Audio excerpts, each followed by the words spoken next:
सैयदना उमर फारूक, सब बोलिए रदी अल्लाह ताला। हजरत उमर फारूक रदी अल्लाह ताला अन्हु का मुबारक जमाना है। हजरत उमर ने फौज भेजी ईरान के हुक्मरान के साथ जिहाद करने। ईरान के बादशाह ने 2 ईसाई जासूस भेजे। कहने लगा जरा पता तो करो मुसलमानों का रात का तरीका क्या है, मैं साफ बंदी कराता हूँ। वो सारी रात साफ बंदी कराता रहा। 2 जासूस आए मुसलमानों की मालूमात करने।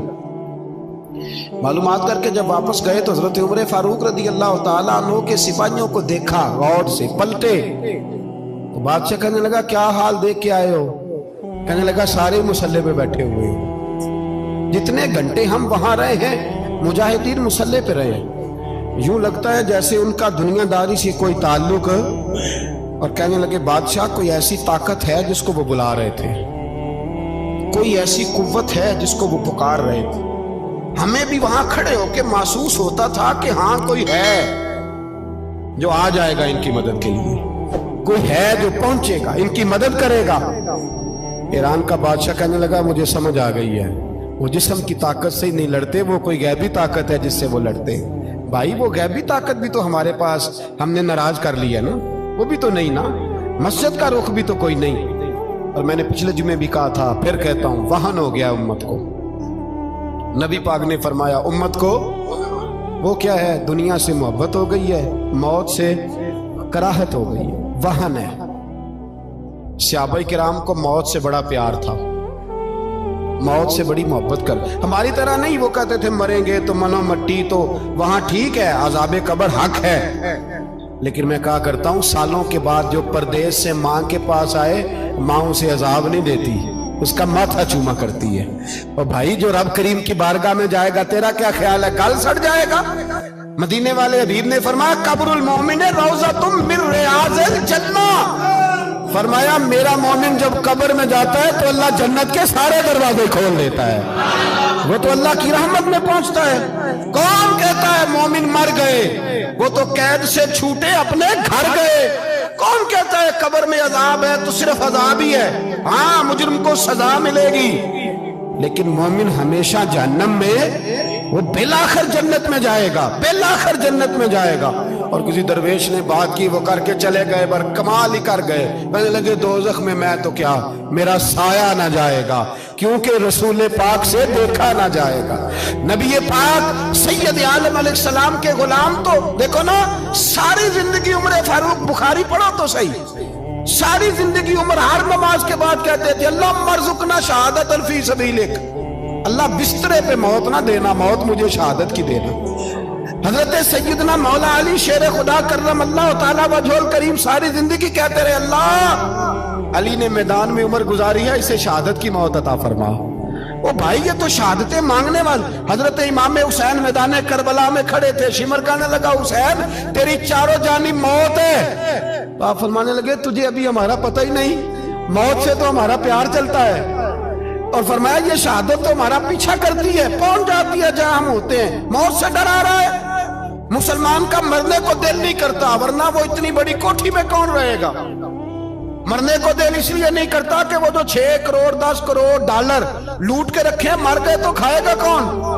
वो फकीर फाका मस्त थे, उनका घर ही कोई नहीं था, उनके बैंक बैलेंस ही कोई नहीं थे। वो कहते थे घर हमारा है वो जो हमारे रब ने तैयार किया हुआ है, हमारा बैंक बैलेंस है वो जो हमें जन्नत में जाके मिलेगा। उनका तो ये खाता ही कोई नहीं था, इसलिए वो शहादत की। हजरत उमर बिन जमू रदी अल्लाह ताला अन्हु मैदाने ओहद में 4 बेटे लेके आए। कितने बेटे बोल के बताए? 4 बेटे लेके उमर बिन जमू आए, और खुद एक टांग से लंगड़े से आप भी हैं, टांग छोटी है। हुजूर के सामने खड़े हुए कहा महबूबा मेरे 4 ही थे, मैं 4 ही ले आया हूं, कबूल कर ले। तो हुजूर ने फरमाया तू क्यों तलवार ओढ़े आया है, ये तूने क्यों गले में असला डाला हुआ है? कहा या रसूल अल्लाह मैंने भी तो जाना है ना।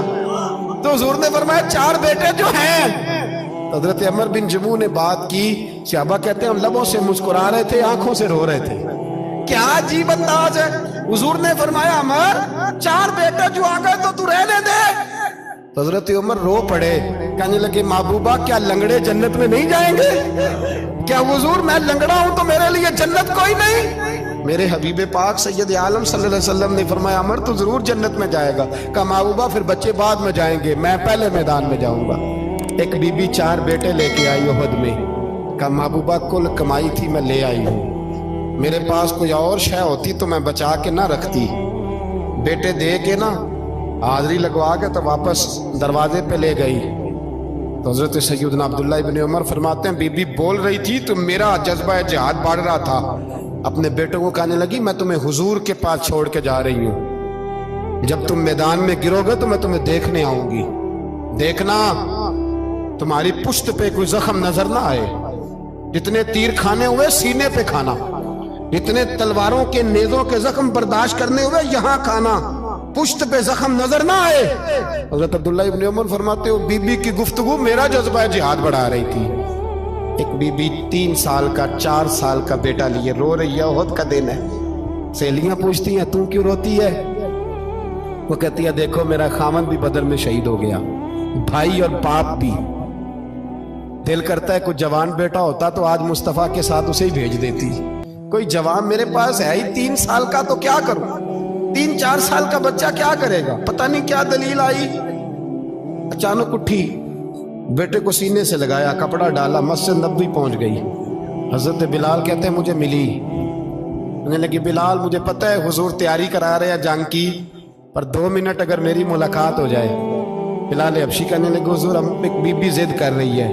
حضور باہر آئے, کہنے لگی حضور میں فلاں کی بیٹی, فلاں کی بہن, فلاں کی بیوہ ہوں, میں نے بدر میں 3 شہید دیے ہیں, اب میرے پاس یہ 3 سال کا لال ہی بچا ہے, بڑا فخر ہے میرا. لوگ مجھے شہید کی بیوہ, شہید کی بیٹی, شہید کی بہن کرتے ہیں. دل کرتا ہے شہید کی اماں بھی کہیں جاؤں تو میرا بیٹا لے لیں. سیدنا بلال کہتے ہیں حضور مسکرائے, کہنے لگے یہ 3 سال کا نونہال کیا کرے گا؟ کہتے ہیں اماں کا عجیب جذبہ ہے. کہنے لگی محبوبہ سنا ہے اسلحہ بھی تھوڑا ہی ہے, ڈھالیں زیادہ کوئی نہیں, میرا بیٹا ساتھ رکھ لیں, جب آپ کی طرف کوئی تیر آیا نا تو میرا بیٹا ڈھال کے تو اس کو ڈھال بنا کے آگے کر دینا. محبوبہ ڈھال تو بانی سکتا ہے نا. حضرت بلال فرماتے ہیں مصطفیٰ کریم نے فرمایا جا میں نے قبول کیا, قیامت کے دن بیٹا گھر لے جا, جب تیرا نام پکارا جائے گا تو شہید کی اماں کہہ کے پکارا جائے گا, جا تو گھر لے جا. کہتے ہیں چلتے چلتے ایک غریبنی اور آ گئی, اتنی سی اٹی بان کی, اتنی سی. بلال حضور سے ملاقات ہو جائے گی. نبی پاک آ گئے, کہا محبوبہ یہ غلبہ اسلام میں میرا بھی حصہ ڈال لے. حضور نے فرمایا یہ کیا ہے؟ کہنے لگے حضور خامد فوت ہو گیا, اولاد اللہ نے بے نیازی سے دی نہیں, سویرے چرخہ کاٹ کے رزق حلال کھاتی ہوں. میرے پاس نا یہ اتنا سا بان ہے, ایک گھوڑے کی لگام بن جائے گی. محبوبہ حصہ تو ڈال جائے گا نا دین کے لیے, میری قبولیت ہو جائے گی. میرے حبیب نے ہاتھ اٹھائے اور دعا مانگی, کہے اللہ جتنا تو میدان کے مجاہدوں کو اجر عطا فرمائے اتنا اس غریبنی کو بھی عطا فرمانا, اتنا اسے بھی دینا. بھائی یہ جذبے تھے, یہ رنگ تھا امت مسلمہ کا, اس لیے کافر گھر میں بیٹھ کے کانپا کرتا تھا. اب اسے پتہ ہے یہ اسی والی کار سے نہیں نکل سکتے, اسے پتہ ہے کہ ہم نے انہیں بوتل پہ لگا دیا ہے, اب یہ پیپسی مرینڈا اور یہ پی کے کھانے کے ساتھ تو یہ مست رہتے ہیں, اب یہ نہیں نکل سکتے گھر سے. ہم نے انہیں ان چیزوں پہ لگایا ہے جو ان کے وجود کو کھوکھلا کر رہی, اب کیسے میدان میں نکلیں گے؟ وہ اس لیے نہیں ڈرتا کہ وہ تیری آسائشوں, تیری زندگی میں آنے والی سہولتوں سے آشنا ہے. موت بستر پہ بھی آ جاتی ہے, لیکن جس کو میدان میں آتی ہے وہ ساری زندگی زندہ رہتا ہے, وہ ساری زندگی زندہ رہتا ہے. بھائی مرنا تو ہے, لیکن اگر زندگی دین کے کام آئے گی تو امر ہو جاؤ گے.